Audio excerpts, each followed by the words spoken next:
Before we begin, tell me, where in the world are you watching from, and what time has found you? The most unsettling truth about the Necronomicon's origin is this: it was never meant to be merely fiction. From the moment Lovecraft gave it a name, the book behaved as if it had always existed. The more he wrote about it, the more it seemed to spread, quietly, methodically, through his stories, through his circle of writers, and eventually through the real world. Today, people claim to have seen it, touched it, even studied it. But how did a book invented in a short story become a cultural artifact people fear, hoax, and occasionally believe in? To understand this, we must look backward, into the literary history of forbidden texts, the ancient roots of dangerous knowledge, and the philosophical fear that some truths were never meant to be known. The Necronomicon is not just a prop in horror fiction. It's a symbol, a warning, and perhaps something more than that. What makes its origin so disturbing is not where it came from, but what its existence implies. Once a book like this enters the world, even as fiction, it begins to change how we think about truth, history, and what should remain unread. Let's begin with where it started, both on the page and in the mind that dared to imagine it. In 1922, H.P. Lovecraft wrote The Hound, a short story barely 6 pages long. Buried in its middle was a single sentence referencing the dreaded Necronomicon of the mad Arab Abdul al-Hazred. With those words, he introduced a book that would become more famous than most of the stories in which it appeared. What began as a passing reference would soon grow into a central object in Lovecraft's evolving mythology. But the disturbing truth is this: from the moment of its invention, the Necronomicon was treated less like a fictional element and more like a text with a life of its own. This was not a mistake. Lovecraft understood that the power of horror lies in suggestion, and he crafted the Necronomicon not as a magical object, but as a literary infection, one that spreads precisely because it never fully reveals itself. Lovecraft never intended the Necronomicon to be a fully developed text. In fact, he warned readers in private letters that it was a fabrication. Yet within his fiction, he treated it with meticulous consistency. He gave it a history, written in 730 AD, suppressed by religious authorities, translated by real historical figures like Olaus Wormius, and stored in recognizable institutions like Harvard and the British Museum. These choices were not casual. By anchoring the Necronomicon in real geography and pseudo-historical detail, Lovecraft blurred the line between imagined horror and scholarly reality. He understood that horror gains potency not through invention alone, but through the illusion of discovery, through the feeling that something has been uncovered, not made. This method reflects Lovecraft's deeper aim to create a mythology that mimicked the structure of ancient belief systems without offering their comforts. The Necronomicon was never a book of spells. It was a book of perspective collapse. Its pages, we are told, contain knowledge not forbidden by moral law, but dangerous to human sanity. In this way, it departs from traditional magical texts. Medieval grimoires often promise power, hidden truths, or communion with divine beings. Lovecraft's invention promises only dread. It offers no rewards, only revelations that unmake the mind. And this, paradoxically, is what made it feel real. No genuine book of forbidden knowledge would make itself useful. It would distort, mislead, and finally destroy the reader. The Necronomicon imitates that logic. There is also something peculiar in how Lovecraft positioned the book across multiple stories. He didn't simply repeat it. he let it accumulate meaning. In the Dunwich Horror, it becomes a manual for resisting Yog-Sothoth. In the case of Charles Dexter Ward, it links necromancy to ancient knowledge. In The Thing on the Doorstep, it appears again, quietly referenced, never explained. Each time it emerges, it reveals more about the universe and less about itself. This technique, echo rather than exposition, mirrors the behavior of sacred texts, which are rarely quoted in full, but always carry interpretive weight. The Necronomicon operates like scripture in a forgotten religion, dense, dangerous, and endlessly reinterpreted by those who encounter it. We must pause here and consider what this reveals. Lovecraft was not writing a book within a story. He was building a framework for myth. In his letters, he described his invented mythology as Yog-Sothothery, a deliberately incoherent term meant to suggest ungraspable systems. The Necronomicon was central to this. It became the shared axis between stories, the anchor around which cosmic horror could accumulate. And by never fully describing it, he ensured it could never be resolved, only feared. It is not the content of the book that matters, but the fact that it exists at all. Its mere presence reorders reality within the story, implying that truth itself is hostile to the human mind. By the time Lovecraft's peers, Clark Ashton Smith, August Derleth, Robert E. Howard, began referencing the Necronomicon in their own stories, the transformation was complete. What began as a private fiction had become a shared mythos. The book was now treated as a known object across unrelated narratives.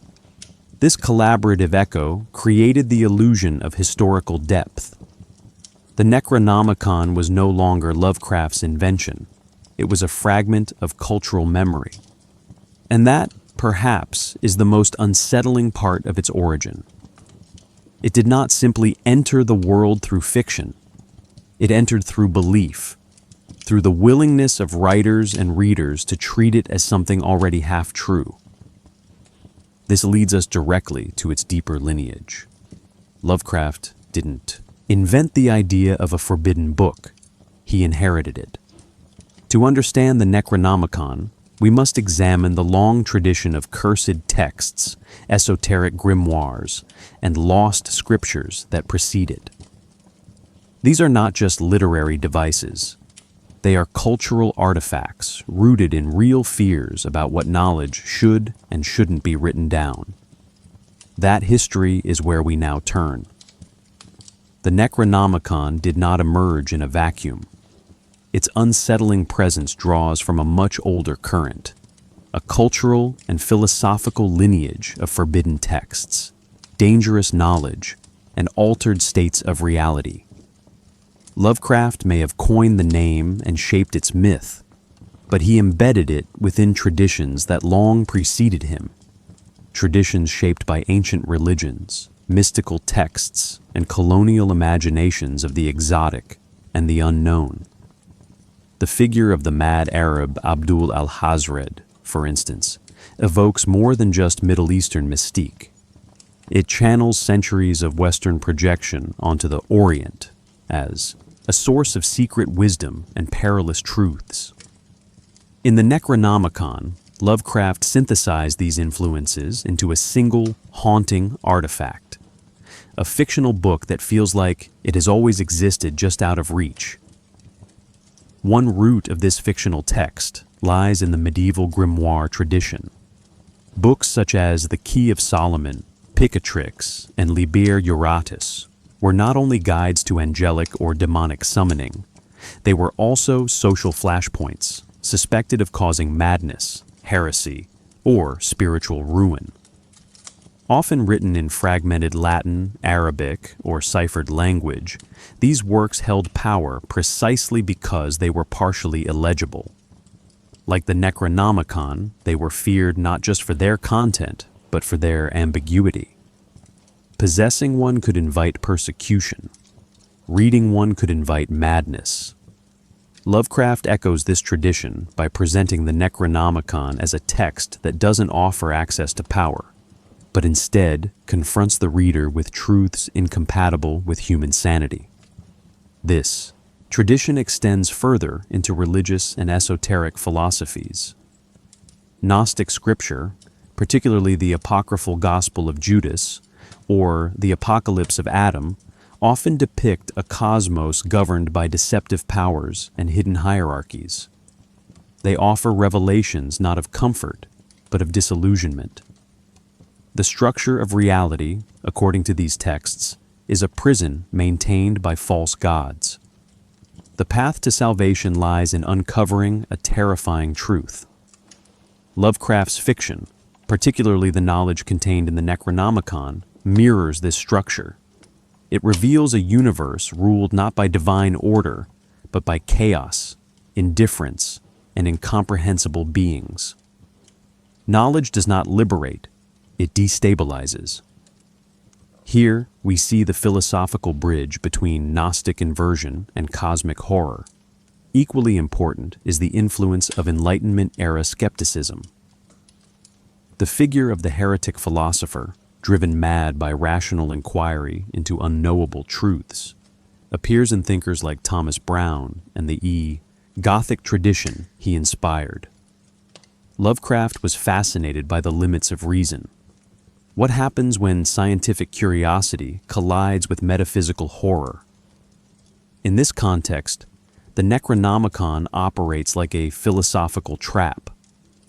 It tempts the rational mind to cross boundaries, only to reveal that reason itself is insufficient. The deeper one looks, the more the universe unravels. This echoes Enlightenment anxieties that some knowledge, whether theological, scientific, or existential, could become corrosive when pursued too far. But perhaps the most culturally potent influence is the colonial gaze itself. Abdul al-Hazred is not simply a fictional scholar. He is a cipher for the Western imagination of the East. Lovecraft, drawing from the Romantic and Victorian fascination with Orientalism, created a figure who embodies the exotic, the mystical, and the dangerous. While modern readers rightly critique this as racialized myth-making, it also serves a deeper symbolic function. The Necronomicon emerges not just from Arabia, but from a Western dream about Arabia, a place where the boundaries between science and sorcery, dream and reality, are dangerously thin. This imagined geography amplifies the book's power. It is not local. It is foreign in the most unsettling sense, both distant and foundational. We must pause here. The philosophical and cultural roots of the Necronomicon reveal something profound. Lovecraft did not invent horror by creating monsters. He created horror by aligning with ancient structures of forbidden knowledge.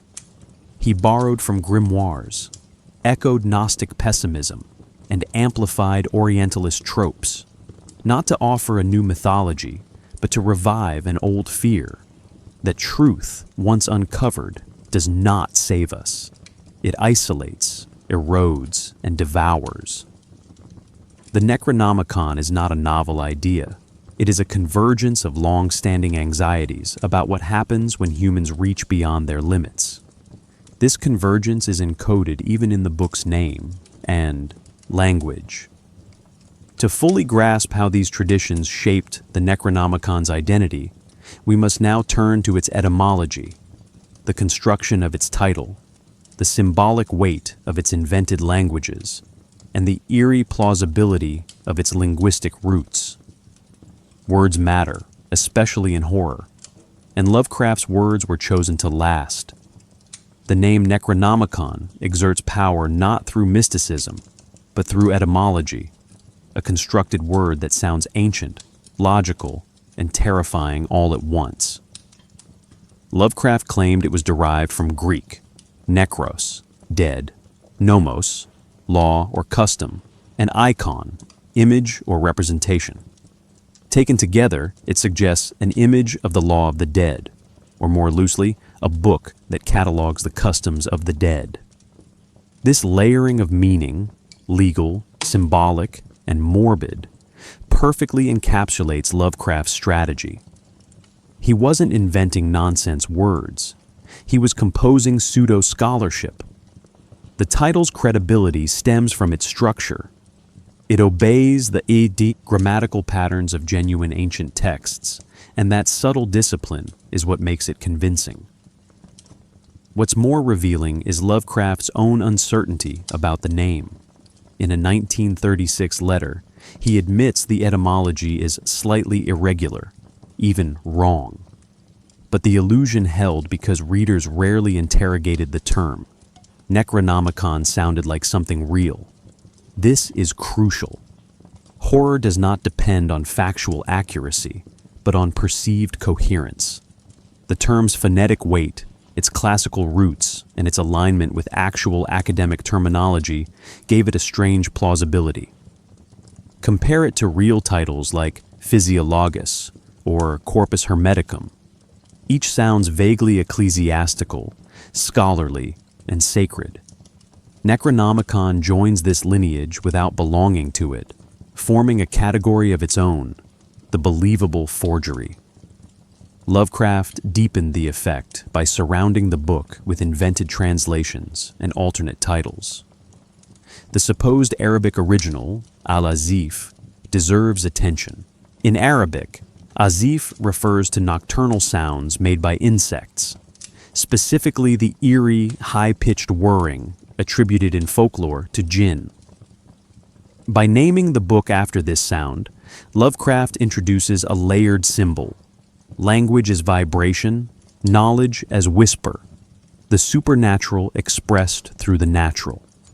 He claimed the title was chosen because it was used by the Arabs to designate that nocturnal sound made by insects, supposed to be the howling of demons. Whether or not this derivation is linguistically precise is beside the point. The symbolism is perfect. It connects the Necronomicon to ancient fears of unseen forces speaking through the world's ambient noise. Language, in Lovecraft's Mythos, always carries instability. The Necronomicon is never quoted directly, only paraphrased, misremembered, or summarized. This mirrors the way real esoteric texts, such as the Zohar or the Sefer Yetzirah, are rarely read in full, but endlessly interpreted. The text becomes a site of endless meaning, not because it is rich in content, but because its form invites projection.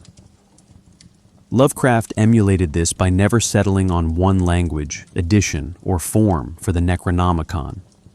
It exists in fragments, copies, and rumors. Like sacred scripture, it resists closure. Like cursed lore, it corrupts through approximation. Consider this carefully. Lovecraft was not just inventing a book. He was creating a symbolic object that mimicked the structure of heretical knowledge. A name that sounds authentic, but is technically flawed.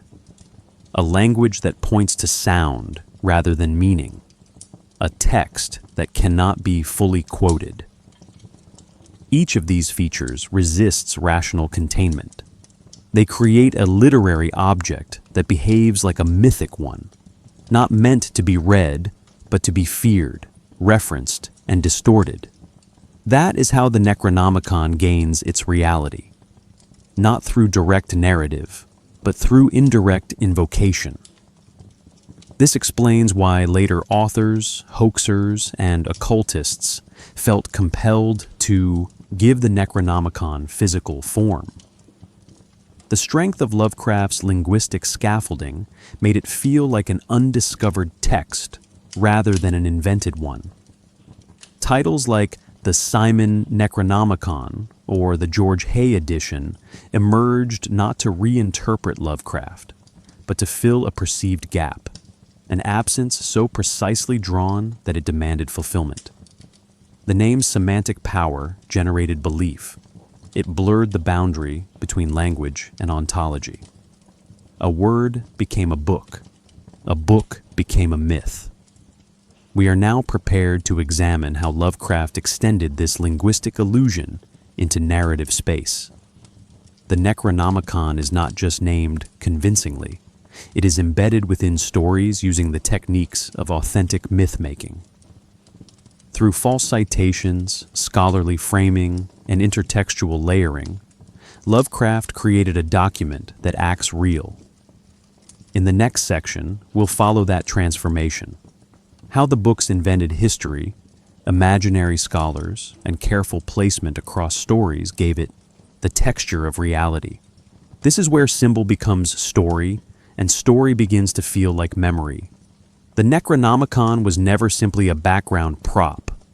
Lovecraft placed it into his stories using techniques drawn not from fantasy literature, but from religious myth, historical forgery, and academic citation. It was an invention that performed authenticity.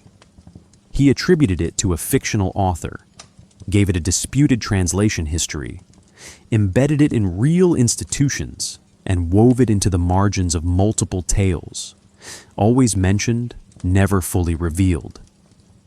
This technique mirrors how real-world myths evolve, not through definitive narratives, but through scattered references accumulated over time. The result is a text that appears too established to question. The unsettling brilliance lies in its method of construction. Lovecraft did not write the Necronomicon. He made us believe it had already been written. Central to this illusion was his use of pseudo-scholarship. Lovecraft referenced imaginary academics like Theodorus Philetus and Olaus Wormius, complete with fictional Latin editions and plausible dates. He claimed the book had been banned by the Vatican, suppressed during the Inquisition, and studied in secret by later generations. These techniques echo real historical hoaxes, such as the Priory of Sion or the Protocols of the Elders of Zion, which gained traction through careful blending of false citations and partial truths. By mimicking this strategy, Lovecraft gave his fictional creation the trappings of genuine historical controversy. The Necronomicon became not just a book, but an event, something hidden, suppressed, and dangerous to mention. He also placed the Necronomicon in real locations: Harvard's Widener Library, the British Museum, the Bibliothèque Nationale de France. These references aren't decorative, they are invitations. Readers familiar with these institutions are tempted to check for themselves. When they find nothing, doubt sets in, not disbelief, but something more corrosive, the feeling that the truth has been removed. This use of negative space, mentioning what can't be confirmed, mimics the logic of conspiracy.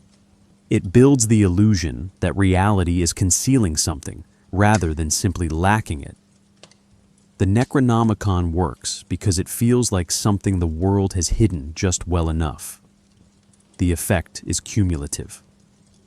Lovecraft's fellow writers, Clark Ashton Smith, Robert Bloch, August Derleth, began referencing the book in their own stories. These were not random inclusions. They functioned like citations in a shared academic tradition. Each new mention layered additional detail. Different page numbers, new rituals, varying consequences. Crucially, these differences weren't reconciled. The contradictions were left intact, creating a sense of a fragmentary tradition. The Necronomicon emerged as a living text, always distorted, always partial, never resolved. This pattern matches how real-world, mythic documents evolve, such as the Book of Enoch or the Corpus Hermeticum, both shaped by multiple voices across centuries. The Necronomicon imitates this process, condensed into a few decades of carefully orchestrated fiction. We must pause here. What Lovecraft achieved was more than world-building. He constructed what cultural theorists now call a hyperstition, a fiction that generates real belief through circulation. By referencing the Necronomicon as though it were real, by encouraging others to do the same, and by embedding it within the infrastructure of actual places and academic habits, he created a fictional object that exerts real influence. Readers began to ask librarians about it. Occultists tried to reconstruct it. Publishers eventually fabricated it. The book's origin is not literary, but viral. It spreads not through its content, since that content is never given, but through its invocation. The power of this myth-building lies in its refusal to conclude. The Necronomicon cannot be summarized because it contains no consistent story. It cannot be quoted because no authoritative text exists. Its authority comes from silence, not clarity. And that is what makes it feel real. All sacred texts require interpretation. The Necronomicon goes further. It requires hallucination. Every new reference, every false addition, every speculative commentary adds to its weight. We aren't told what the book says. We're shown what it does. It drives men mad. It opens doors that should remain shut. It reveals truths that ruin lives. This brings us to a deeper question. What exactly is being revealed? If the Necronomicon does not contain concrete content, why does it exert such philosophical force? The answer lies in the themes it embodies: insignificance, entropy, and the unreliability of reality itself. These aren't written in its pages, they're manifested in its effect. To understand this, we must now examine the philosophical core of the mythos it supports. The Necronomicon is not important for what it says. It is important for what it implies. And what it implies may be worse than madness. It may be truth. The Necronomicon does not terrify because of what it contains, but because of what it implies about the structure of existence. It is not merely a symbol of forbidden knowledge. It is a device for dismantling the human worldview. At its core, the book expresses three interconnected themes that define cosmic horror: the insignificance of the human species, the inevitability of entropy, and the unreliability of reality itself. These are not abstractions in Lovecraft's mythos. They are principles embedded in the Necronomicon's function. The book does not deliver information in the ordinary sense. It delivers disintegration. And the truths it reveals are less about monsters than about the conceptual collapse of meaning. First is the idea of cosmic insignificance. The Necronomicon consistently places humanity in a minor role within a vast, indifferent universe. As Lovecraft writes in The Call of Cthulhu, we live on a placid island of ignorance, and it was not meant that we should voyage far. The Necronomicon is that voyage. It drags the reader beyond familiar epistemological shores into an environment where human reason no longer applies. This idea echoes philosophical pessimism, particularly the work of Arthur Schopenhauer and Thomas Ligotti, who view consciousness not as a gift, but a burden. In this frame, the book does not awaken the mind. It dislocates it from its place in the cosmos. The horror is not what is learned, but what is unlearned, that we are not central, not protected, and not capable of comprehension. Closely tied to insignificance is the theme of entropy. The Necronomicon reveals a universe not guided by moral laws or progressive evolution, but by decay. Entities like Azathoth and Yog-Sothoth are not evil in any conventional sense. They are chaotic, directionless forces. The book reflects this by transmitting not coherent theology, but fragmentary, disturbing glimpses of a reality in slow collapse. When characters in Lovecraft stories read the Necronomicon, the result is rarely clarity. More often, they experience disintegration of body, of mind, of narrative structure. In the Dunwich Horror, the knowledge drawn from the book helps stop a monstrous being, but it does so at the cost of revealing that such beings can exist at all. Even salvation becomes a kind of despair. We must pause here to consider what this says about the nature of knowledge. The Necronomicon does not behave like a scientific text or a religious scripture. It offers no stable ontology. Instead, it aligns with what modern philosophers call epistemic rupture, a break in the framework that allows understanding to occur. The horror comes not from specific facts, but from the collapse of categories. The line between living and dead, real and unreal, past and future. These dissolve upon contact with the book. This mirrors the theories of thinkers like Georges Bataille, who argued that certain experiences, especially sacred or transgressive ones, destroy subject-object distinctions and produce a terrifying form of enlightenment. The Necronomicon is not a source of forbidden knowledge. It is a catalyst for epistemic failure. The third core concept, unreality, may be the most disturbing. Many of Lovecraft's stories suggest that reality itself is a kind of dream, and the Necronomicon functions as a tool for awakening. But this awakening is not liberating. It reveals that the real world is thin, permeable, and temporary. In The Nameless City, the narrator reflects on that which is asleep shall rise, invoking not just ancient beings, but the idea that our reality is maintained only through their dormancy. When the book is read, reality begins to unravel, not through spectacle, but through erosion. Shadows move when they shouldn't. Memories change. Language breaks down. These are not hallucinations. They are revelations that the framework itself was never stable. What makes these themes uniquely powerful in the Necronomicon is that they are implied rather than explained. The book is never quoted at length, never fully described. Its contents are glimpsed through the reactions of those who read it: madness, suicide, or feverish insight. This narrative strategy mirrors the philosophical position the book occupies. It is not a source of knowledge, but a symbol of its limits. It shows that there are truths which cannot be assimilated, only endured. And the deeper implication is that these truths were always present, simply ignored. The Necronomicon does not bring horror into the world. It reveals that horror was already the world's foundation. We now turn to the agents behind this collapse. The entities the Necronomicon names, Yog-Sothoth, Azathoth, Nyarlathotep, are not characters, but metaphysical conditions.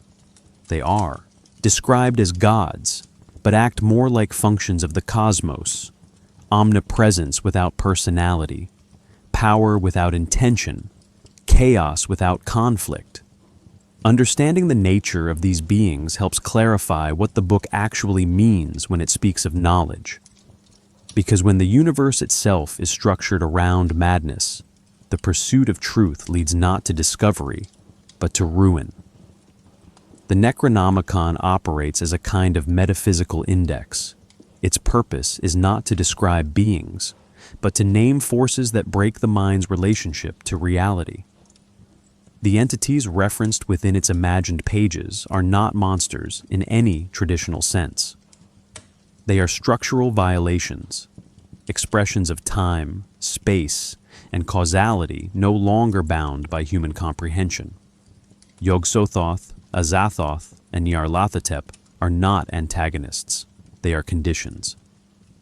The Necronomicon catalogs these presences not to contain them, but to remind the reader that containment is a fantasy. In naming the unnameable, it collapses the boundary between concept and experience. These gods are not summoned. They are revealed, always present, only partially perceived. Yog-Sothoth exemplifies this collapse. repeatedly described as the key and the gate. It embodies simultaneity, existing at all points in time and space, yet remaining beyond both. To encounter Yog-Sothoth is to experience all of history at once, dissolving linear time and personal identity. In the Dunwich Horror, the Necronomicon helps Dr. Armitage identify Yog-Sothoth's role in a trans-dimensional birth. But even this explanation is partial, obscured by theological metaphors. The horror lies not in Yog-Sothoth's malice, it has none, but in its indifference. The Necronomicon treats it not as a deity to be worshipped, but as a principle to be endured. Naming it does not grant power. It strips meaning from the act of naming itself. Azathoth, often mentioned as the blind idiot god, occupies a different conceptual space. It sits at the center of the universe, surrounded by piping demons, blasphemous flutes keeping it asleep. This imagery, often repeated in the Mythos, frames Azathoth as the generator of all existence, a source not of order, but of chaos. The Necronomicon, in referencing Azathoth, positions it not as a god of creation, but as a symbol of meaningless origin. The universe exists not because of intent, but because of accident. This is the most destabilizing implication the book offers, that causality itself is driven by nonsense. Unlike religious texts that offer cosmologies of design, the Necronomicon suggests that the cosmos emerges from a dreaming idiot, a terrifying reversal of divine logic. Nyarlathotep complicates the picture further. Unlike the other entities, it interacts with humanity directly, often taking forms and speaking languages we can understand. It is a communicator, a bridge between cosmic truth and human ruin. The Necronomicon rarely describes Nyarlathotep's form, but Lovecraft's other stories depict it as a shapeshifter, a messenger, and a deceiver. Unlike Azathoth or Yog-Sothoth, Nyarlathotep chooses to engage with minds and cultures. This makes it the most psychologically dangerous force in the pantheon. It does not simply overwhelm, it persuades. The Necronomicon, by naming Nyarlathotep, grants access to a presence that appears comprehensible, only to turn that comprehension against the perceiver. In the dream quest of unknown Kadath, its role as both guide and destroyer shows how understanding itself can be the vehicle of destruction. What unites these entities is their resistance to fixed form. Each violates a fundamental human assumption. Yog-Sothoth obliterates time. Azathoth undoes meaning. Nyarlathotep mocks reason. The Necronomicon does not provide diagrams or taxonomies. It provides metaphors that erode upon inspection. Scholars in Lovecraft's world treat the book as a source of secret wisdom, yet it never delivers knowledge in any stable form. Instead, it introduces the reader to forces that rewrite the conditions of knowing. We must pause here and acknowledge a difficult truth. The Necronomicon does not describe cosmic entities. It enacts their influence. Reading it is a ritual of destabilization. This aligns with real-world traditions in which names carry ontological weight. In many esoteric systems, Kabbalistic, Hermetic, Sufi, names are not labels, but keys. To speak a name correctly is to invoke the force behind it. Lovecraft understood this. His fictional scholars debate pronunciation, copy manuscripts with trembling hands, and whisper names only in private. The Necronomicon leverages this ritual power, making the act of naming itself a form of summoning. Yet it subverts the tradition by replacing divine contact with cosmic nullity. Instead of divine revelation, it offers ontological unraveling, not insight, but erasure. Importantly, the book does not create these forces.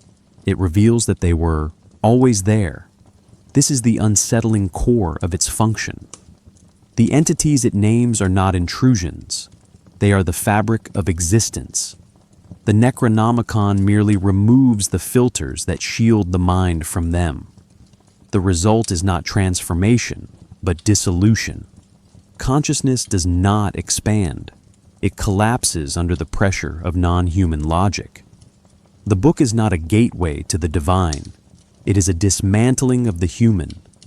To understand how humans respond to this revelation, we must now examine the consequences. The Necronomicon leaves madness in its wake not because of what it teaches, but because it forces the reader into contact with concepts the brain cannot contain. The next section explores this process, how human minds engage, resist, and ultimately break under the pressure of forbidden knowledge. Madness, in the world of the Necronomicon, is not a side effect. It is the natural consequence of contact. Lovecraft's fictional universe treats sanity not as a fixed state, but as a fragile construct, one that protects the mind from a reality it is unequipped to face. The Necronomicon functions as a catalyst that strips away this construct. Characters do not go mad because the book deceives them. They go mad because it tells the truth. In this framework, madness becomes the mind's final defense, an adaptive failure designed to keep the self from dissolving. The horror lies not in distortion, but in revelation. Consider the pattern that emerges across Lovecraft's stories. In the Dunwich Horror, Wilbur Whateley studies the Necronomicon obsessively, seeking knowledge to open interdimensional gates. His human body cannot contain what he learns. He ages rapidly, grows monstrously, and is ultimately destroyed.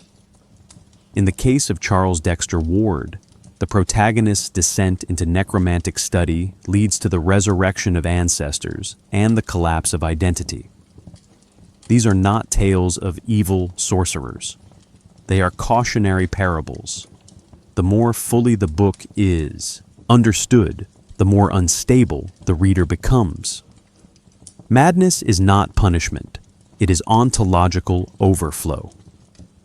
Importantly, not all forms of madness in Lovecraft are alike. Some characters experience scholarly derangement, the slow erosion of belief systems under the weight of incompatible data. Others suffer sensory dislocation, perceiving things that defy geometry or biology.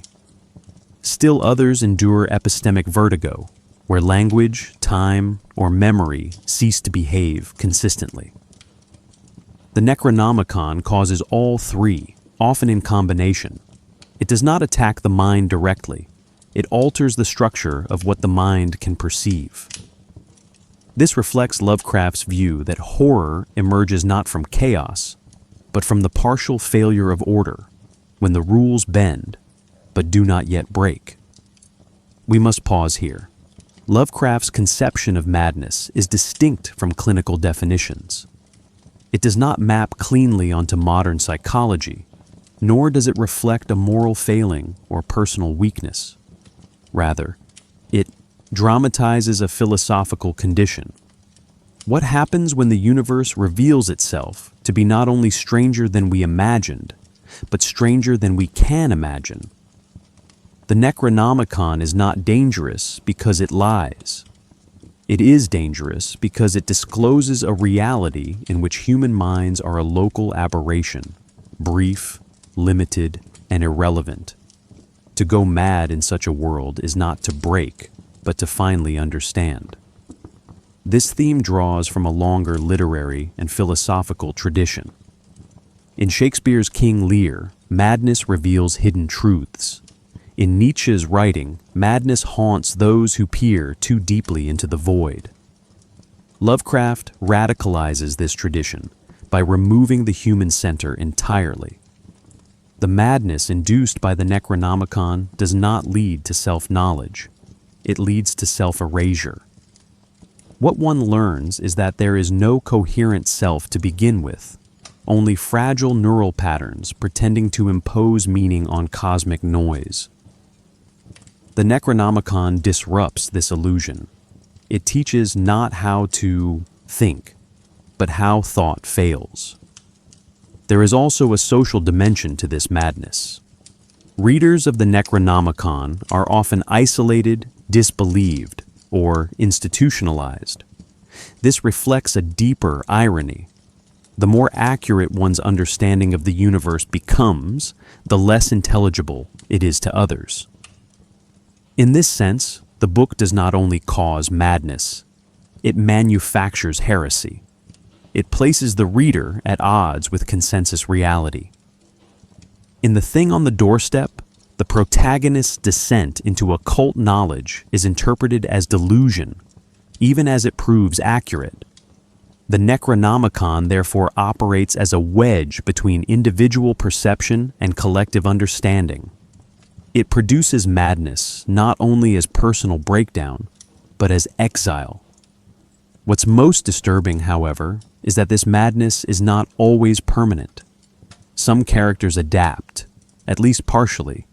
They develop coping mechanisms, obscure interpretations, or fragmentary systems to survive the truth. This raises a philosophical question. Is it better to know and be broken, or to remain ignorant and intact? The Necronomicon offers no answer. It merely presents the choice. It neither encourages inquiry nor forbids it. It waits, passive but lethal, like a mirror that cannot be turned away. To explore what exactly the Necronomicon reveals that is so intolerable, we must now confront its deepest function, the delivery of forbidden knowledge. Not information in the ordinary sense, but a kind of knowing that corrodes the very frameworks of understanding. The next section turns to this epistemic collapse, the final and most enduring effect of the book. The Necronomicon does not merely contain forbidden knowledge, it embodies the concept. In Lovecraft's cosmos, to know is to risk annihilation, not of the body, but of the mind's coherence. Forbidden knowledge is not taboo in the moral sense. It is forbidden because it cannot be integrated into human thought without causing rupture. The Necronomicon exists at the boundary of intelligibility, just readable enough to lure the curious, just destabilizing enough to shatter the structures they rely on to interpret the world. It offers knowledge that does not illuminate, but unravels. Its horror is not that it reveals something, but that it reveals too much in forms no human brain was shaped to handle. This collapse is not immediate. Lovecraft's narratives often depict the slow erosion of interpretive confidence.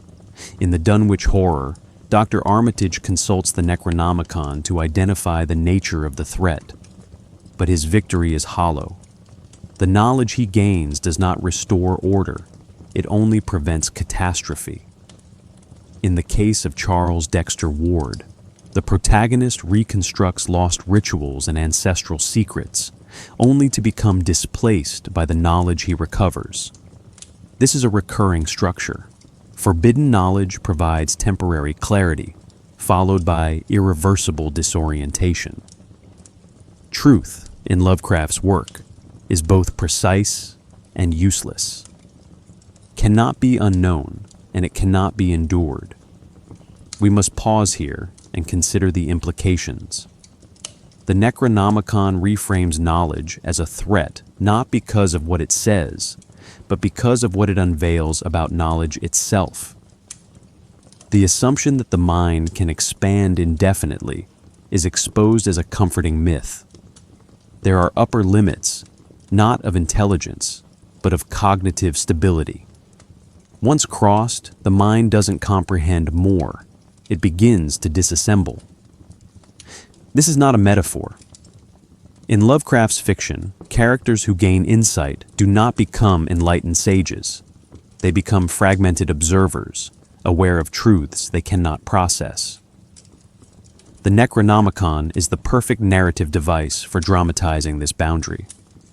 The content of the book, as implied across stories, includes descriptions of non-Euclidean geometries, linguistic systems that mutate upon reading, and histories that predate the Earth. But these are not just exotic details. They function as epistemic contaminants. Each fragment suggests that the familiar categories, space, time, language, history, are artificial and temporary. In this way, the Necronomicon performs a conceptual inversion.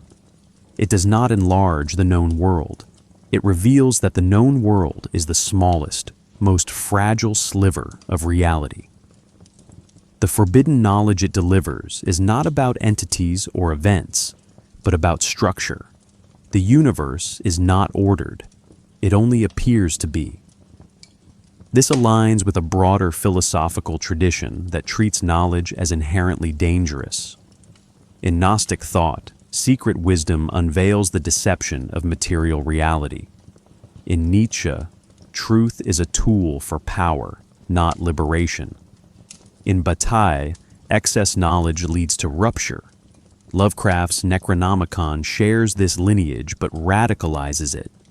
Knowledge is not dangerous because it challenges dogma. It is dangerous because it destroys the capacity for belief itself. Once encountered, the self cannot return to its prior state. Forbidden knowledge becomes irreversible. The mind must adapt or break. Often, it does both. There is also a meta-literary dimension. Lovecraft never provides the text of the Necronomicon, only fragments, summaries, and second-hand descriptions. This narrative strategy mimics the effect of forbidden knowledge. The reader is given just enough to become implicated, never enough to feel secure. This withholding is not avoidance, it is method. By leaving the knowledge undefined, Lovecraft preserves its destabilizing force. The horror lies not in what is said, but in what is hinted. The Necronomicon thus becomes a symbol of horror's deepest technique, suggestion as violation. It does not need to show, it only needs to imply, and the mind will finish the destruction on its own. What makes the Necronomicon enduring is not its content, but its function as a boundary object. It marks the line where human knowledge fails. And this failure is not accidental, it is designed. The book exists not to teach, but to collapse the conditions under which teaching is possible. Its readers do not become wiser, they become silent, haunted, or dead. The final knowledge it offers is this, that understanding is not always safe, and that some truths undo the mind that holds them. To see how this idea has developed beyond fiction, how the Necronomicon has invaded culture, inspired forgeries, and seeded real belief, we must now turn from the thematic to the historical. The book's fictional origins were meticulously crafted, but its afterlife, among readers, hoaxers, artists, and occultists, is where its most disturbing implications continue to unfold. The Necronomicon first appeared in Lovecraft's fiction in The Hound, 1922, mentioned in passing as a source of arcane knowledge consulted by grave robbers with a taste for the macabre. The reference is brief, almost careless. The dreaded Necronomicon of the mad Arab Abdul al-Hazred. But it planted a seed. From that point onward, the book became a recurring presence in Lovecraft's work, always peripheral yet essential. Its early appearances do not provide content, only aura. It is cited as an authority, invoked in moments of supernatural explanation, and always treated as a text that precedes the events of the story. In doing so, Lovecraft created a mythic object whose power comes from absence. The Necronomicon is not shown, it is implied, and that implication becomes narrative gravity.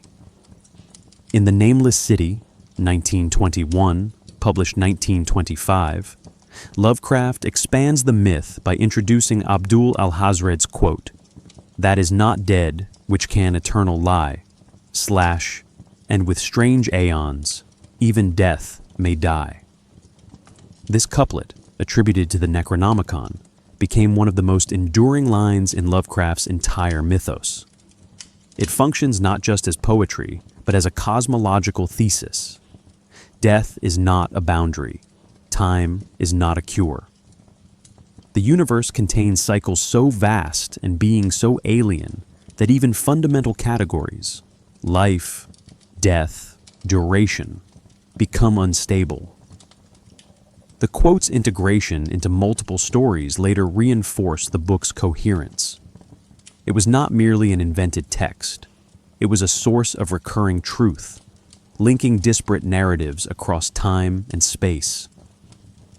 By the Dunwich Horror, 1928, the Necronomicon assumes a central narrative role.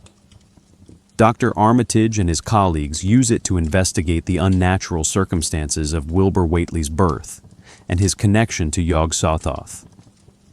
Here, the book is treated like a scientific instrument, quoted, paraphrased, and consulted as if it were a grim encyclopedia. Lovecraft writes, "It was from the Necronomicon of the dreaded Abdul al-Hazred that the terrible formula had been learned." The text is no longer just atmospheric, it is instrumental. Yet Lovecraft never quotes the formula. Instead, he allows the book to act as a bridge between what the reader knows and what the characters fear. The result is not exposition, but suggestion, a pattern that increases the reader's unease precisely because the knowledge remains incomplete. In the case of Charles Dexter Ward, written 1927, published posthumously, the Necronomicon deepens its association with resurrection, necromancy, and identity dissolution. Ward uses the book to uncover ancestral secrets and revive long-dead alchemists, ultimately leading to his possession by the very ancestor he resurrected. Here, the Necronomicon is a time travel device, not physically, but conceptually. It collapses history, allowing ancient forces to resurface in the present. The text also functions as a corrupting agent. The more Ward reads, the less distinguishable he becomes from the dead. Lovecraft emphasizes the book's Latin edition and its transmission through hidden European channels, reinforcing its historical weight. The Necronomicon does not create horror in this story. It permits its re-entry. These appearances reveal a crucial structural function. The Necronomicon is Lovecraft's tool for destabilizing narrative closure. In traditional horror, texts and artifacts serve as keys. Once deciphered, they lead to resolution. In Lovecraft, the Necronomicon denies resolution. It presents knowledge as sedimentary and incomplete.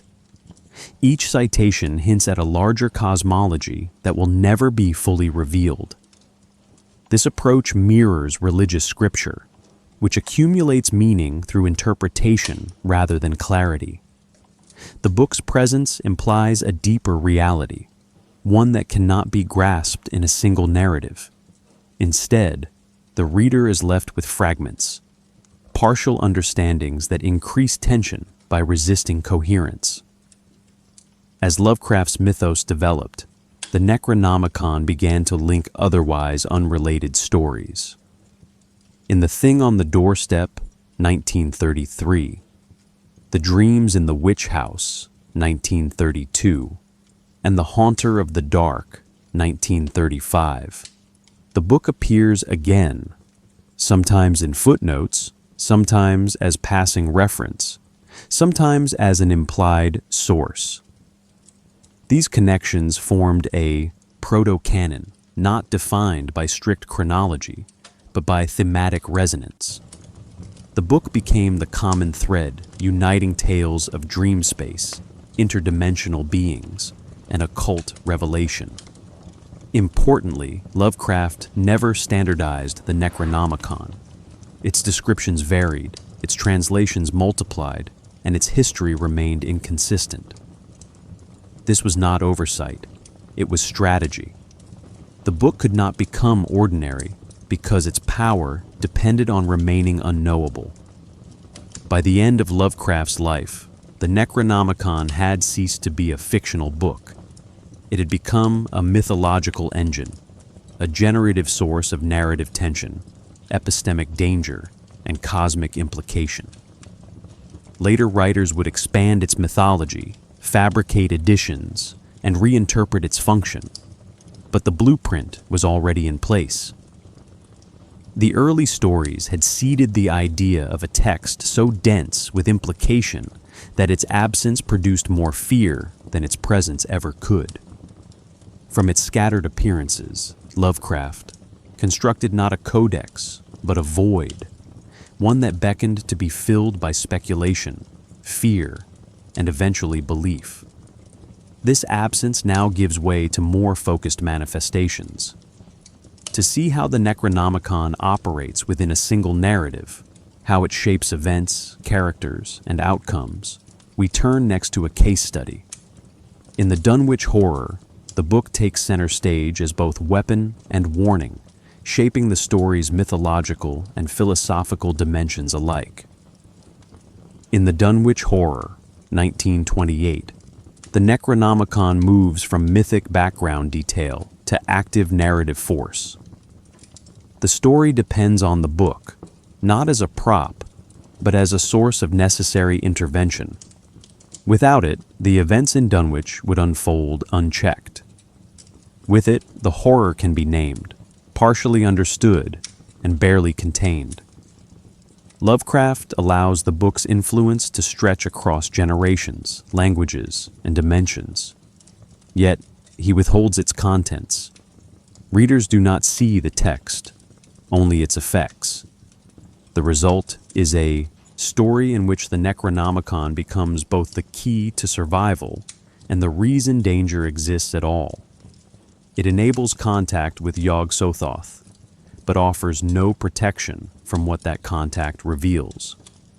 The story centers on Wilbur Whately, a grotesquely precocious child born to Lavinia Whately, and, it is implied, Yog-Sothoth himself. Wilbur is not human in the ordinary sense. He is a hybrid of mortal and cosmic lineage. His education is guided by his grandfather, who possesses a battered copy of the Necronomicon passed down in rural secrecy. This detail matters. The book, though arcane, is not limited to urban scholars or hidden societies. It appears in decaying New England farmhouses, alongside inbreeding, isolation, and forgotten rituals. Lovecraft grounds cosmic horror in the local, the folkloric, the familial. The Necronomicon becomes part of a cultural landscape that bridges ancient horror and contemporary decay. As Wilbur matures, he attempts to obtain a more complete version of the Necronomicon from Miskatonic University. Lovecraft describes the library's copy as guarded and used only under close supervision. The implication is clear. Institutions fear what they preserve. When Wilbur breaks in to steal the book, he is killed by the library's guard dog, his body revealing monstrous features that confirm his non-human origins. This moment is pivotal. It shows that access to the Necronomicon is both desired and fatal. Wilbur's death does not end the threat. It only exposes the scale of what the book has enabled. His twin, an invisible, cosmic-scale being, continues to grow in secret, threatening to break the dimensional boundaries separating Earth from the realm of Yog-Sothoth. Dr. Armitage, the story's rational investigator, uses the Necronomicon to piece together the Whately's plan. He consults it for rituals and formulas designed to close the breach and banish the entity. Yet these passages are never quoted. Instead, Lovecraft writes, much of what he read was not translatable into human language. This is the book's central paradox. It is essential and unreadable, necessary and incomprehensible. Its power lies not in illumination, but in distortion. Armitage's use of the book is not heroic, it is desperate. He acts not from mastery of its content, but from a willingness to risk proximity to it. We must pause here. The Dunwich Horror uses the Necronomicon to explore a troubling idea, that protection from cosmic horror requires participation in it. Armitage succeeds not by rejecting the book, but by engaging it, carefully, selectively, and with full awareness that understanding it may cost him. This theme recurs throughout Lovecraft's Mythos. The only tools available against cosmic forces are themselves corrupting. The Necronomicon is not a solution. It is an interface, offering partial, dangerous access to structures beyond the human domain. In Armitage's hands, it delays catastrophe, but it also confirms that catastrophe is ongoing and inevitable. The story ends with the banishment of Wilbur's twin and the revelation that it, too, was a child of Yog-Sothoth. The Necronomicon is never mentioned again. Its work is done, but its absence at the conclusion is telling. The threat is not resolved. It is deferred. The book's influence persists in what it leaves behind: a disrupted town, a traumatized populace, and a universe that now seems more porous than before. The Dunwich Horror does not end with triumph. It ends with containment and the quiet knowledge that such containment is temporary. This story reveals the Necronomicon at its most active, consulted, pursued, fought over, and used. Yet it remains alien. Its presence shapes every major event, yet its nature remains opaque. This is its true narrative function. It destabilizes without explaining. It participates without clarifying. In doing so, it mirrors the mythos itself, a cosmos that can be studied, feared, and named, but never truly known. In our next case study, the case of Charles Dexter Ward, the book's influence takes a different form. No longer a weapon against cosmic incursion, it becomes a gateway, connecting the modern world to the necromantic past. There, its function shifts from interruption to inheritance. It does not stop horror, it perpetuates it. In the case of Charles Dexter Ward, written 1927, published posthumously in 1941, the Necronomicon plays a subtler but no less devastating role. Here, it is not a barrier against cosmic intrusion, as in the Dunwich Horror, but a bridge, linking the present to the buried knowledge of the past. It enables resurrection, ancestral contact, and identity collapse. Its influence operates less through immediate catastrophe and more through historical recursion. What the Necronomicon reveals in this story is not monstrous gods or alien geometry, but the permeability of time and self. Knowledge, once gained, cannot be confined to its era. It echoes forward, and in Ward's case, overtakes him entirely. Charles Dexter Ward, a young antiquarian from Providence, uncovers a portrait of his ancestor, Joseph Curwen, an alleged necromancer from the 18th century. The resemblance is uncanny. This discovery leads Ward to research arcane texts, including the Necronomicon, which he consults in the John Hay Library at Brown University. Lovecraft notes, "Certain passages of the Latin Necronomicon had affected him curiously. The phrase is careful, curiously, not violently. Ward's descent begins not with terror, but fascination. The book exerts a quiet pull. It suggests that history is not distant, and that the self is not singular. In this context, the Necronomicon functions like a mirror. It does not change Ward. It reveals what was always there. Joseph Curwen, it turns out, had mastered a form of necromantic resurrection, based on rituals from the Necronomicon and other grimoires.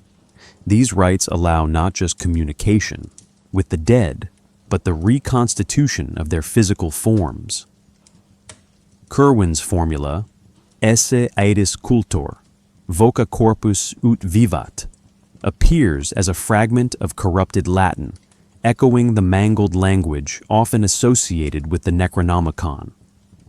Lovecraft does not specify whether this quote originates directly from the book, but its placement alongside references to the Necronomicon reinforces the association. The horror here lies not in what the text says, but in what it allows. It turns language into a vector of return, voice into body, thought into flesh. Ward's obsession leads to his own transformation. He becomes a vessel for Curwen, who gradually overtakes him through a combination of ritual, reenactment, and psychic substitution. This is not possession in the typical supernatural sense. It is historical recursion. The Necronomicon enables not just the survival of forbidden knowledge, but its re-embodiment. The self is no longer a boundary. Time becomes a loop. Curwen lives, again, not through memory or influence, but through direct resurrection facilitated by a text. The Necronomicon thus becomes a tool for collapsing linear history. What was dead no longer stays dead. What was forgotten returns, complete with malice and method. We must pause here. The case of Charles Dexter Ward explores the Necronomicon as an epistemological contaminant. Unlike in earlier stories, the danger does not come from cosmic forces, but from the past itself. The book does not introduce the alien, it reactivates the buried. And in doing so, it reveals that horror is not always external. Sometimes it is ancestral. In Ward's case, the horror was in his blood, his lineage, his resemblance. The Necronomicon merely supplied the mechanism to make that horror visible and physical.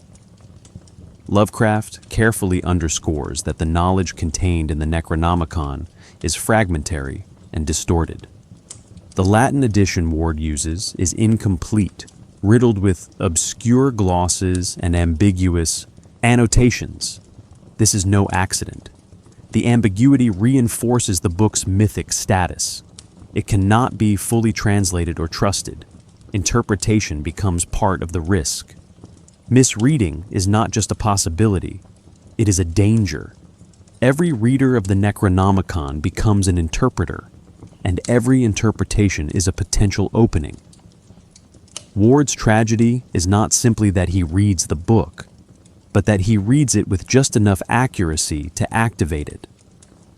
By the end of the story, Ward is dead, murdered by his psychiatrist, Dr. Willett, who uncovers the extent of Curwen's resurgence. Yet the horror remains unresolved. The knowledge Ward unlocked still lingers, hidden in the margins of esoteric books and buried tombs. The Necronomicon is never destroyed, nor is its influence reversed.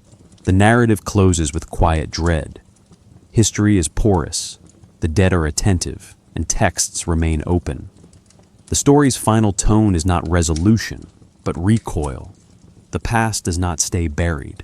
It reads itself forward through us. Where the Dunwich horror treats the Necronomicon as a defensive tool, the case of Charles Dexter Ward shows it as a recursive mechanism, a means of continuity for forbidden knowledge. It reveals that texts have memory, and that memory can become flesh. But this is not the final phase of the Necronomicon's evolution.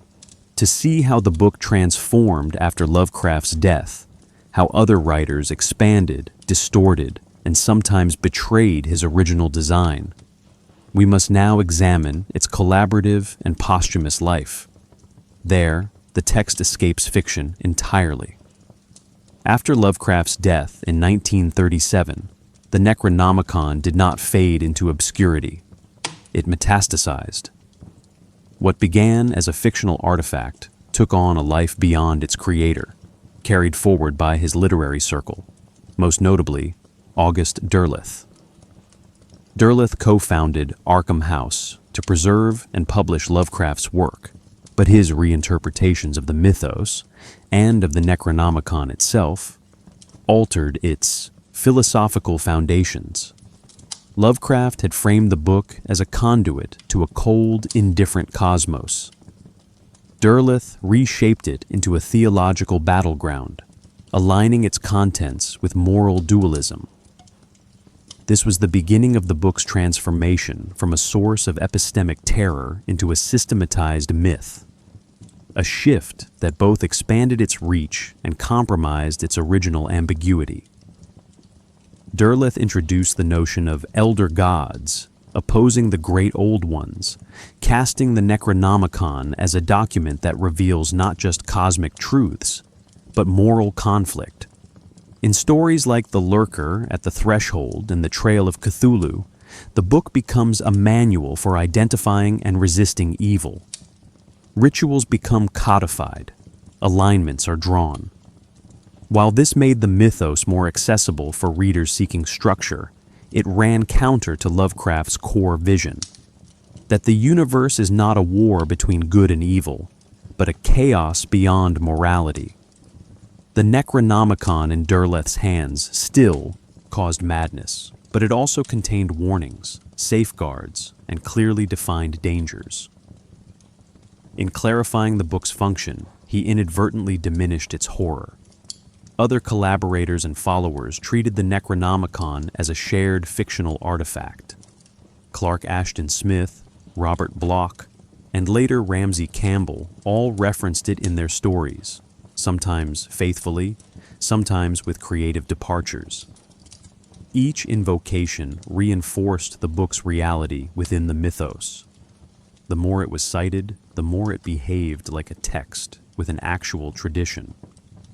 Lovecraft had seeded a mythic object, but it was his literary heirs who solidified its canonical presence. Yet with each new author, the Necronomicon acquired new details, different page numbers, alternate translators, conflicting editions. These inconsistencies mimicked the behavior of real esoteric texts, which often survive in fragmented, disputed forms. The chaos, though unintended, became part of the book's legacy. The boundary between fiction and reality began to blur in earnest during the 1970s. Several hoax editions of the Necronomicon appeared, most famously the so-called Simon Necronomicon, 1977, published by Avon Books.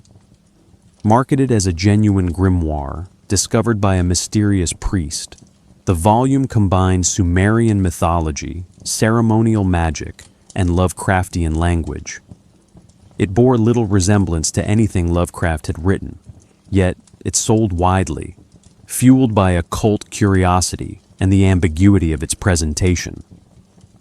The book's preface played coy with its authenticity, suggesting that Lovecraft may have unconsciously channeled real forces. This maneuver was not literary homage. It was cultural re-weaponization. The Necronomicon was no longer just a story element. It was a product, and for some, a scripture. Other fake editions followed.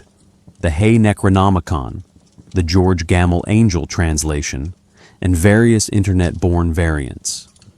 These texts were not parodies. They were ritual manuals, sometimes claiming to unlock real power or contact ancient entities. Their authors blurred fiction, mysticism, and fabrication, often invoking Lovecraft's invented mythos as though it were part of a hidden tradition. We must pause here. These documents reveal something disturbing, not about the Necronomicon itself, but about its readers. The book had become so convincing, so resonant with the idea of forbidden truth, that some people wanted it to be real. And in a sense, it became real, hyperstitionally. Its presence in libraries, bookstores, and occult forums made it behave like a genuine esoteric tradition, even if it began as fiction. By the late 20th century, the Necronomicon had become a touchstone across multiple media. Films like the Evil Dead series depicted it as a flesh-bound tome of demonic incantations. Games such as Call of Cthulhu, Eternal Darkness, and Bloodborne wove it into their lore, sometimes faithfully, sometimes with wild reinterpretation. In each case, the Iuzia book retained its essential function, a source of knowledge that corrupts. Yet the tone often shifted, from existential dread to gory spectacle, from philosophical horror to pulp danger.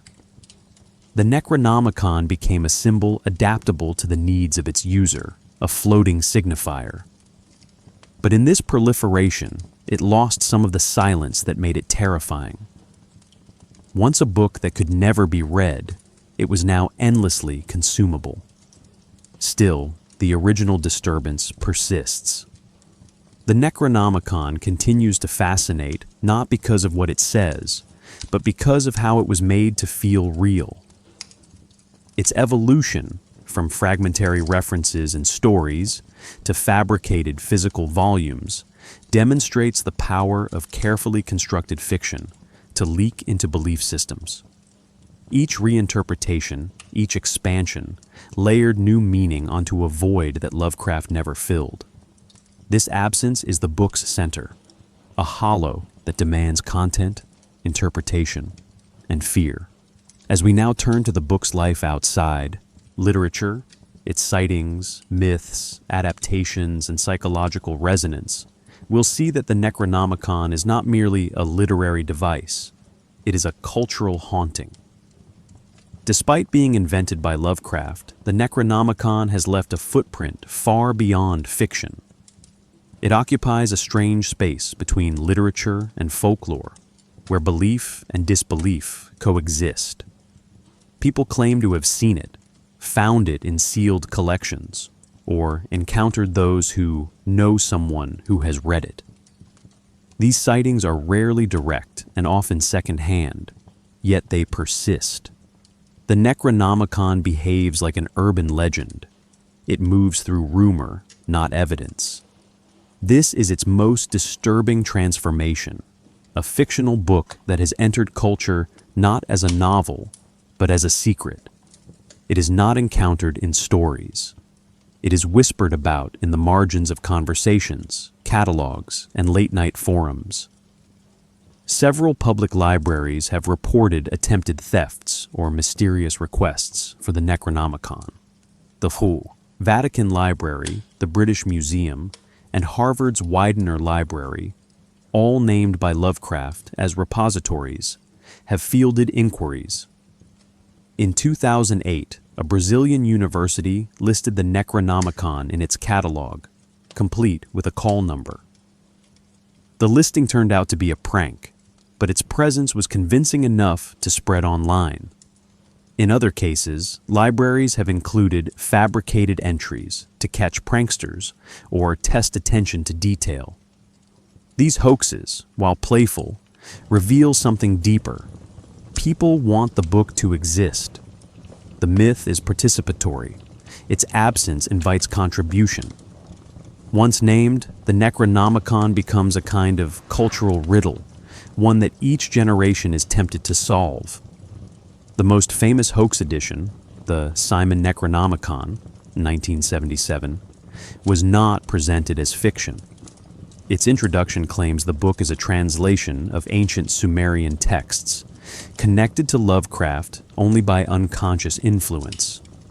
Despite its incoherence, it sold hundreds of thousands of copies.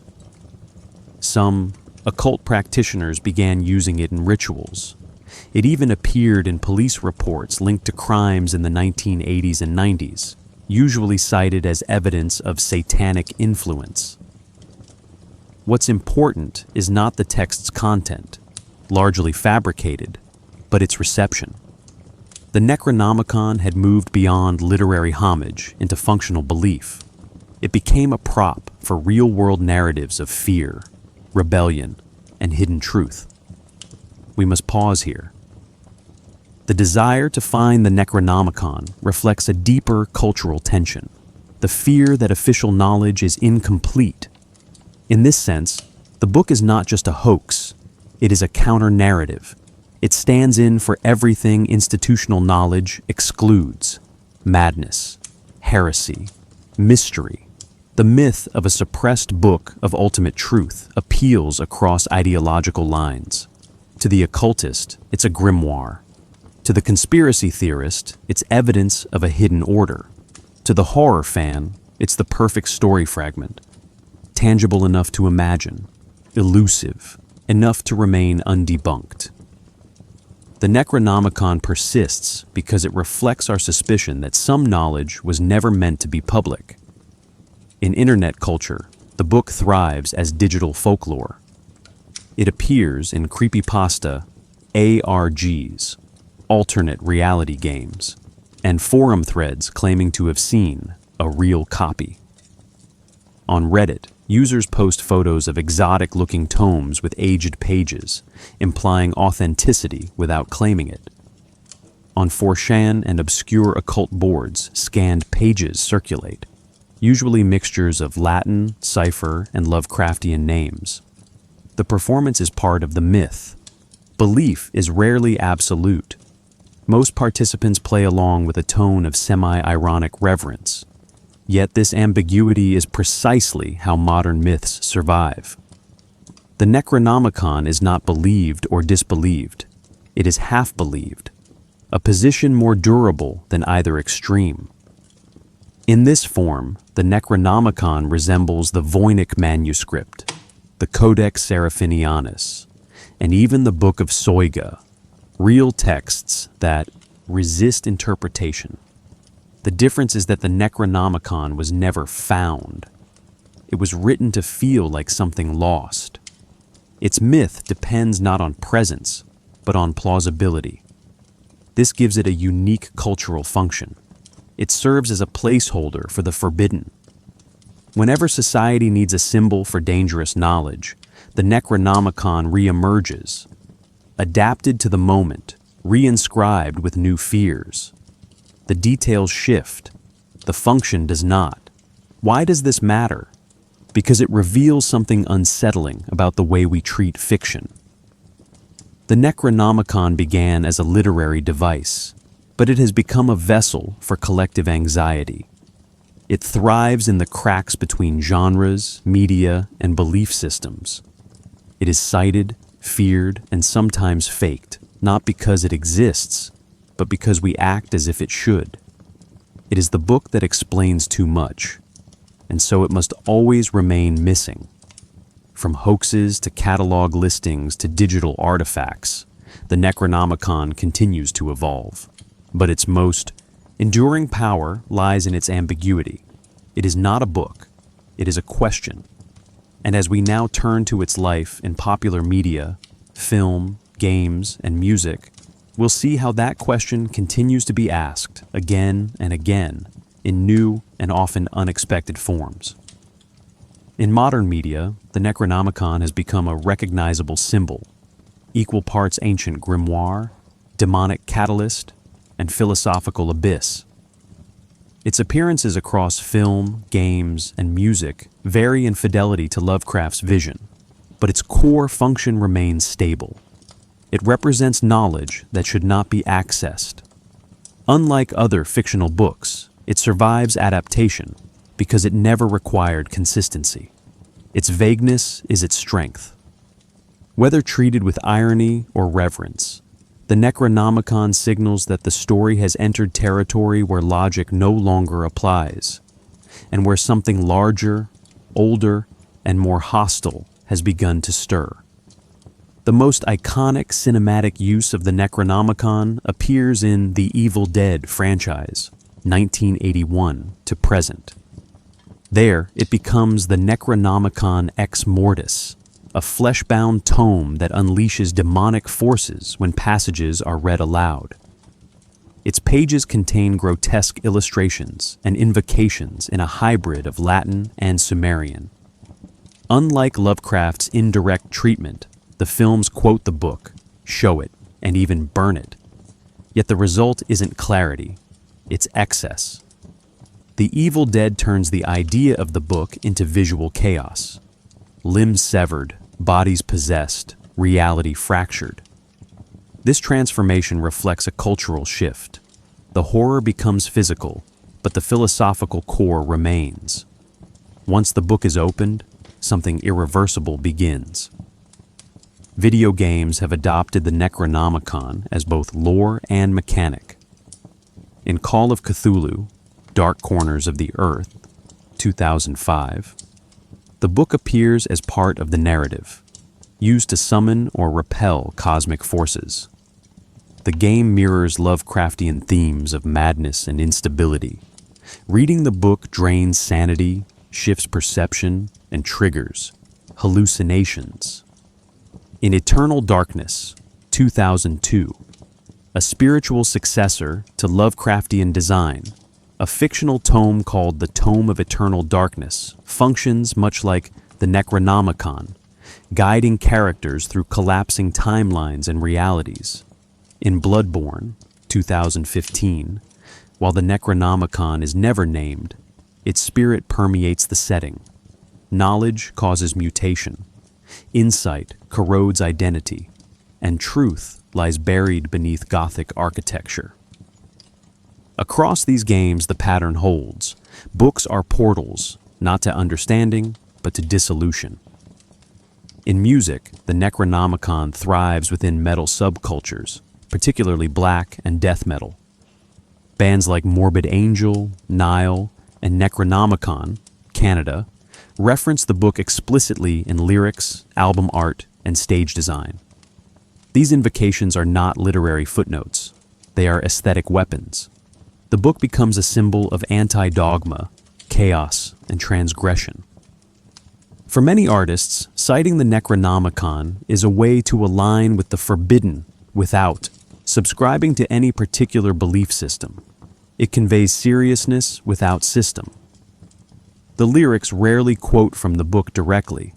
Instead, they suggest that the artist has read it and been changed. The audience is left to imagine what was revealed. We must pause here. Across these adaptations, one pattern emerges. The Necronomicon is not a fixed object, but a container for cultural fear. It shifts form to suit the medium. Visual spectacle in film, interactive corruption in games, symbolic alignment in music. This mutability is not dilution, it is mythic function. Real-world sacred texts are also adapted, quoted in sermons, sung in chants, abstracted in ritual. The Necronomicon, though fictional, behaves the same way. It is cited, not read, felt, not fully known. Its danger is never in the words themselves, but in what they represent, a truth that resists closure. Importantly, many adaptations preserve a central Lovecraftian tension. The reader is changed. Whether driven mad, possessed, or annihilated, characters who interact with the Necronomicon do not return to their prior state. This reflects a broader fear in modernity, that knowledge, especially hidden or suppressed knowledge, cannot be consumed without cost. In this way, the book resonates with real-world anxieties about information overload, conspiracy, and the erosion of stable meaning. It dramatizes the idea that the mind has limits, and that some thresholds once crossed cannot be uncrossed. Why does this matter? Because it shows how the Necronomicon has become more than a Lovecraftian reference. It is now a cultural shorthand for irreversible transformation. When it appears in media, it signals that the rules have changed. Not just the rules of the story, but of perception itself. Its presence means something is about to be revealed that cannot be contained. It stands where genre blurs, where knowledge corrupts, and where fiction begins to act like myth. This cultural flexibility prepares us for its next evolution, not in media, but in meaning. The Necronomicon has entered academic theory, subcultural identity, and internet ritual. It is no longer confined to stories. It is part of how certain people imagine the world. To understand that transformation, we must now follow the book into its appropriations, serious, ironic, and unsettling, across communities that treat it as symbol, strategy, and sometimes scripture. In academic theory, underground subcultures, and online fringe communities, the Necronomicon has become more than a fictional artifact. It is now a tool, a metaphor, and occasionally a ritual object. What began as a literary invention has migrated into diverse intellectual and cultural domains, where it serves overlapping but distinct functions. As a model of unstable meaning, a symbol of anti-authoritarian identity, and a shared inside joke that retains just enough seriousness to be unnerving. These appropriations are not uniform. Some are playful. Others are sincere. All reveal how deeply the Necronomicon has embedded itself in the modern imagination, not as content, but as structure. It is not what the book says, but what it allows others to do with it that matters. Academically, the Necronomicon has become a reference point in discussions of hyperstition, simulacra, and the construction of belief. Cultural theorists such as Eric Davis and Mark Fisher have cited it in relation to ideas about self-fulfilling fiction, stories that generate effects in the real world by behaving as if they were true. In this framework, the Necronomicon exemplifies how invented mythology, when repeated across media and belief systems, acquires ontological momentum. It is no longer necessary to believe in the book literally. Its cultural behavior mimics that of texts people do believe in. The distinction begins to erode. For scholars studying the blurred boundaries between fiction, ritual, and reality, the Necronomicon serves as a case study in how myths are built, shared, and sustained, without ever requiring truth. In occult and chaos magic communities, the Necronomicon has been treated as a functional grimoire. Practitioners, especially in Discordian and postmodern magical circles, use it in rituals not because they think it is ancient, but because it operates symbolically. Within chaos magic, belief is a tool, provisional and reversible. The Necronomicon fits perfectly, a fictional text that acts real when treated as real. Some use it to summon Lovecraftian currents, or to perform rituals styled after the Mythos.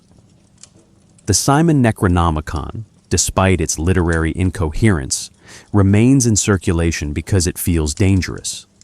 Its imitative form evokes authenticity. It offers a way to stage transgression while preserving plausible deniability. For these practitioners, the book's fictional origin is not a weakness. It's the point. It creates a space where belief can be experimented with safely, and sometimes not so safely. Online, the book has taken on new forms.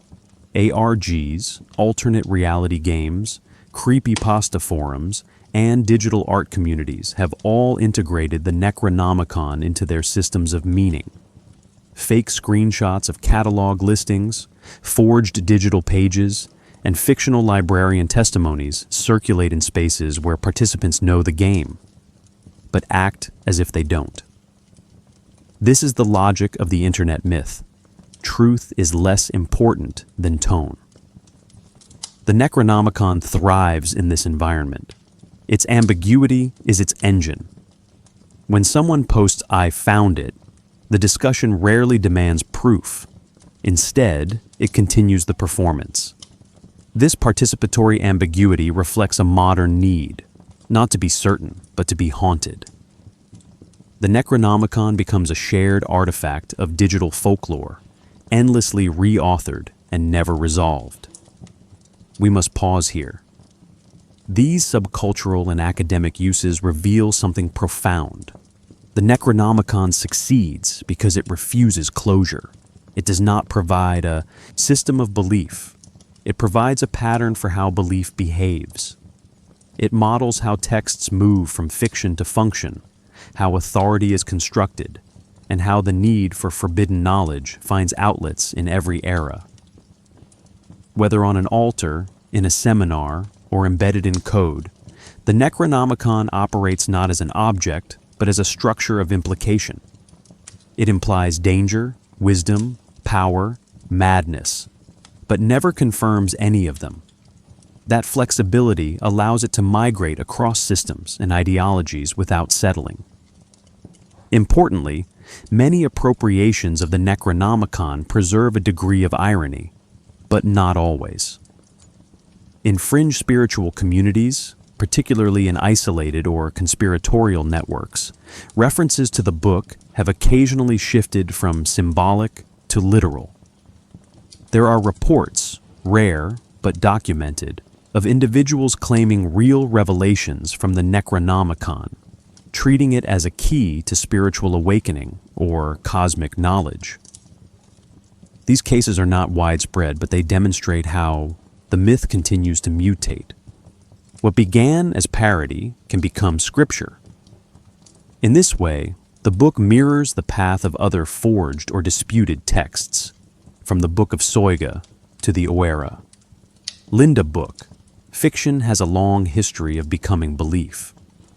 The Necronomicon survives in these appropriations because it fulfills a need to locate mystery in a world that increasingly claims to have explained everything. It offers a gesture towards something deeper, more dangerous, and more complex than consensus reality permits. And even when invoked with a wink, it remains potent. It continues to mark the space where language falters, where knowledge exceeds comprehension, and where fiction becomes indistinguishable from faith. This leads us to the final and most difficult question. Why does the Necronomicon endure psychologically? What need does it satisfy or create that keeps it alive across so many forms? To answer that, we must turn inward. The final section explores the mind's relationship to forbidden knowledge, not as narrative or culture, but as haunting.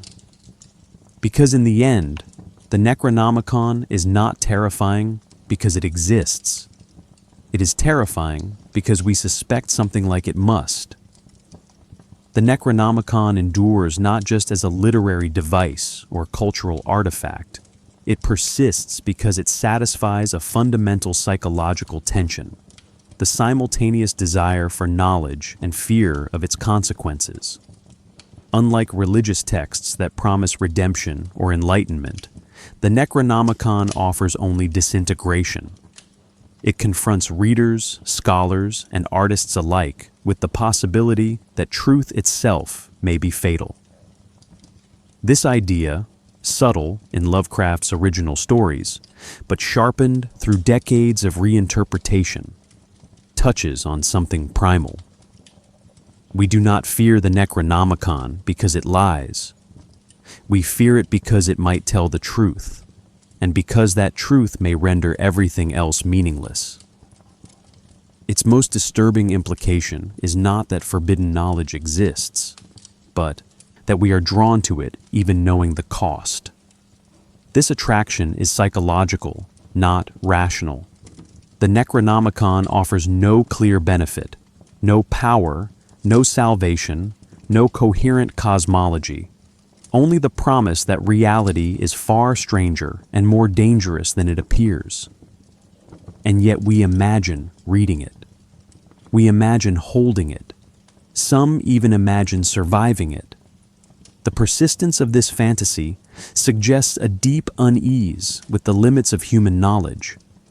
The book becomes a symbolic test. If there were a source of ultimate destabilizing truth, would you open it? And if you did, would you understand what you'd done? Consider the language used across adaptations and myths. Unspeakable rights, untranslatable passages, knowledge not meant for man. These phrases aren't warnings, they're invitations. The Necronomicon functions as a mirror to the mind's own boundaries. It doesn't terrify because of what it contains. It terrifies because it suggests that there is something to contain, and that understanding is not always safe. Modern horror continues to echo this. In films like Event Horizon, The Ring, or Annihilation, the pattern recurs. A source of forbidden knowledge is discovered, and in trying to understand it, the human self is unmade. The Necronomicon is their ancestor, a prototype of the concept that knowledge is a vector of horror. We must pause here. The psychological function of the Necronomicon is not just to frighten, it is to expose. It lays bare a suspicion many carry quietly, that beneath rationality lies chaos, and beneath civilization lies something older, indifferent, and unreachable. In this sense, the book becomes a coping mechanism, a way to frame the horror of existence in mythic terms. It gives shape to the fear that the universe has no shape. It becomes the avatar of unanswerable questions. What is the limit of reason? Is truth always desirable? Can the human mind endure the real structure of reality? This is why the Necronomicon often resurfaces in times of epistemic crisis. When institutions fail, when trusted systems collapse, when meaning begins to fray, the idea of a book that explains everything and destroys you in the process feels appropriate. It becomes a metaphor for intellectual overreach, for the madness that comes from knowing too much. In this way, the book is less about Lovecraftian monsters than it is about philosophical risk. It embodies the idea that thought itself can be dangerous, that reading can be an act of transgression, that language, taken too far, may dissolve the self it seeks to expand. The most enduring horror of the Necronomicon may be that it has no center, no original, no stable version. Every edition is false, every citation secondhand. And yet the book feels real. This is not a failure of logic. It is a demonstration of mythic structure. The Necronomicon works because it cannot be pinned down. It resists interpretation while demanding it. It promises meaning while erasing it. Its power lies in its paradox. It is a text about unreading, a story about unmaking, a symbol of the end of symbols. Why then does it persist? Perhaps because we are drawn to the edge of what we can know. Perhaps because we suspect, in our quieter moments, that there are truths we have already glimpsed but dared not recognize. The Necronomicon is not terrifying because it is real. It is terrifying because it behaves like something that should be real. Its pages remain unwritten, but the idea continues to haunt us, speaking to a deep, inescapable suspicion that reality, when fully seen, will not comfort us. It will consume us. And so the book remains, closed, imagined, feared, not dead, but lying in wait.